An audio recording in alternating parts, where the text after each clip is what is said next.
안녕하세요. 골프 이벤젤리스트 마인드골프입니다. 마인드골프의 품격 있는 시사골프 이야기 제 26번째 시간인데요.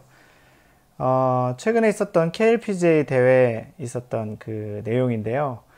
그 부산 기장에 있는 스톤게이트 골프장에서 KLPGA 대회가 있었는데, 이 대회에서 그 김효주 그 선수가 벙커에서 공이 이제 박힌 상태에서 드롭을 하는 그 과정에서 이제 실수가 있어서 경기 그 플레이에 이제 벌타를 받았던 그런 사연을 소개하려고 합니다. 그 김효주가 그 1라운드 5번 홀 파5에서 두 번째 샷이 벙커로 이렇게 쭉 날아갔는데, 그날 좀 전체적으로 요즘 또 장마 기간이기도 해서 그 공이 이제 벙커에 그대로 박히게 된 거예요.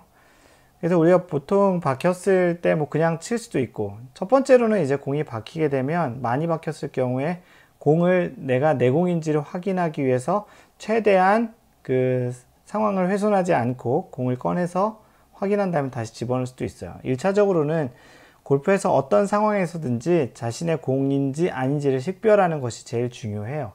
벙커뿐만 아니고 간혹 있는 그 나무에 공이 이렇게 걸리더라도 실제 그 공이 내 공인지를 먼저 확인을 해야 됩니다. 육안으로 확인이 안 되면 뭐 방송 같은 경우는 중계에서 이 카메라가 당겨서 어떤 로고나 마커를 보고서 확인하기도 하는데요. 벙커 같은 경우는 좀 심하게 박히게 되면은 그게 모래 안으로 들어서 이렇게 덮이기도 하잖아요. 그랬을 때 자신의 공인지를 확인하기 위해서 이렇게 파헤치기도 할 수는 있어요. 대신 원래 상태를 최대한 원복을 해서 그 상태를 이제 플레이해야 되기 때문에 막 이렇게 파헤치면 안 되고, 최소한의 그런 지장을 주는 상태에서 자신의 공을 좀 확인할 필요가 있고요. 어쨌든 이 김효주 선수는 그 자신의 공인 걸 이제 확인을 했고, 그 상태가 플레이하기에 좀 적합하지 않아서 언플레이어블 볼 선언을 했습니다.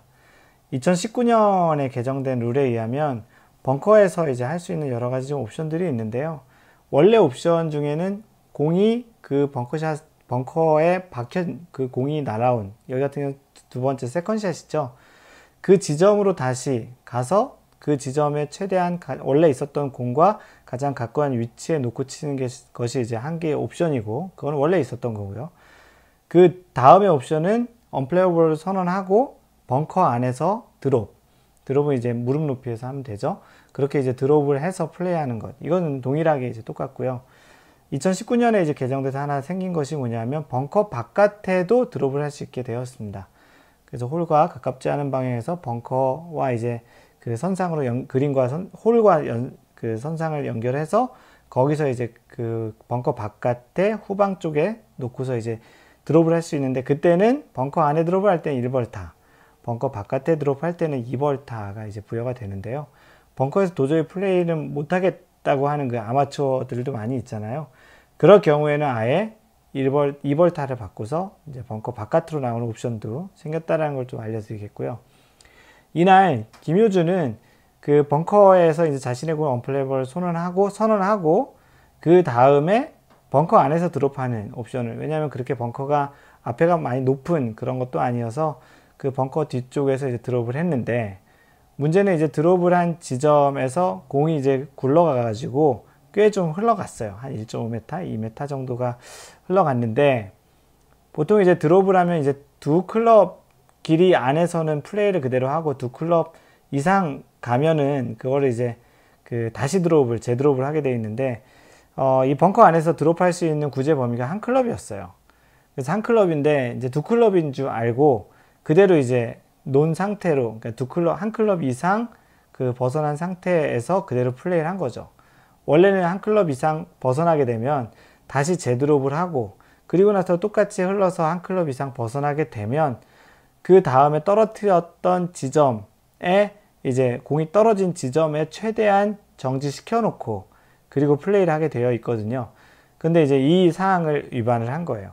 뭐 실제 경기에서는 그 한 클럽 이상 굴러간 위치에서 플레이를 해서 그 다음에 이제 그 파로 마무리했는데, 원래 이제 이번에 이제 정해진 규칙에 의하면 한 클럽 이상 벗어나면은 다시 드롭을 하고, 그 다음에 또 한 클럽 이상 벗어나면 거기다 최대한 이제 정지시켜 놓고 플레이해야 되는데, 그냥 그 첫 번째 드롭을 한 위치에서 흘러간 위치에서 쳤기 때문에 소위 얘기하는 잘못된 그 장소에서 플레이라는 예전의 룰을 이야기하면 오소 플레이라고 해요. wrong place.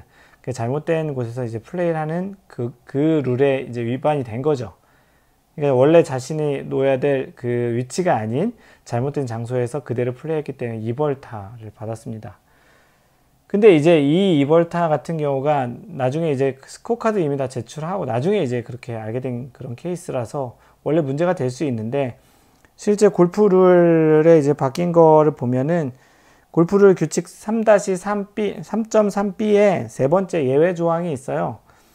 선수가 스코어 카드를 제출하기 전 한타 이상의 벌타를 받는다는 사실을 모르고 페널티를 누락해 실제 스코어 카드보다 낮게 기록한다는 경우에는, 낮게 기록해서 제출할 경우에는 실격이 되는 것은 아니다라고 이야기합니다. 그러니까 벌타를 받은 상황이 선수가 인지를 하지 못했던, 심지어는 그때 동반 플레이어들한테도 이제 인터뷰를 했나 봐요. 그래서 김효주와 동반 플레이어 이소영, 김인선을 불러서 경기위원회에서 확인해 봤나 봐요. 그런데 그 두 선수도 두 클럽까지로 알고 있었던 거예요. 그렇기 때문에 어느 누구도 이 룰을 일부러, 그러니까 고의로 위반하려고 했던 것이 아니고 잘못 알고 있었기 때문에 예외 조항에 의해서 두 벌타만 추가를, 오소 플레이라고 하는 잘못된 곳에서 플레이했다라는 그 두 벌타, 2벌타만 추가된 상태로 실격이 안 됐다는 거. 다시 한번 이야기를 드리면, 그 규칙 3-3b에서는 선수가 스코어 카드를 제출하기 전 1벌타 이상의 벌타를 받는다는 사실을 모르고 2벌타를 받았잖아요. 페널티를 누락해 실제 스코어 카드보다 2타 낮게 기록한 경우에는 실격이 아니다라고 되어 있습니다. 새로 나온 골프 룰, 2019년 골프룰에서 마인드골프도 확인했고요. 그래서 실제 이 타수는 2타만 더 추가하고 그대로 경기가 마무리됐고, 2타를 추가했기 때문에 그만큼 2타 차이만큼 또 순위는 뒤로 내려갔겠죠. 그래도 뭐 실격보다는 또 최종 라운드까지 가서 순위가 2개 내려갔지만 그래서 상금은 받을 수 있는 그런 상황이었고, 선수들도 뭐 모든 걸 룰을 완벽하게 아는 건 아닌데 가끔 좀 독특한 상황 또는 아니면 새로 개정된 룰을 충분히 인지하지 못했을 경우에는 이런 일들이 생기고요. 그래서 룰을 안다는 것은 정확하게는 어떠한 자신의 플레이를 좀 더 유리하게 해석해서 그 상황을 좀 이어가는 것도 있고요. 이렇게 불필요한 벌타를 받지 않는 또 그런 지름길이기 때문에 마인드 골프의 이 시사 골프 이야기를 통해서 또 이렇게 룰을 하나씩 알아가는 것도 좋다고 생각을 합니다. 뭐 가장 좋은 거는 그 룰 핸드북이 있거든요. 조그맣게 얇게 그 플레이어가 좀 참조하는 그런 핸드북이 약간 서머리 버전으로 2019년부터 나왔으니까 그거 사는데 한 뭐 5,000원 이렇게 밖에 안 돼요. 그래서 대한골프협회 사이트에 가면 그 핸드북을 살 수 있고요. 아니면 앱으로도 이제 그 룰북이 있어요. 그래서 그 앱을 다운로드 받아서 보시는 것도 좋겠고요. 그래서 경기 중계를 볼 때 그런 룰을 하나씩 습득해 가는 것도 골프의 또 다른 재미라고 생각이 듭니다. 그리고 또 실제 자신도 이제 그런 룰에 봉착돼 있을 때 어떻게 이제 좋게 좀 더 유리하게 해석하는지를 알면 좀 더 플레이에도 도움이 되고 스코어에도 도움이 되겠죠. 이상 골프 이벤저리스트 마인드 골프였습니다. 항상 배려하는 골프 하세요. Don't worry, just play mind golf. Bye!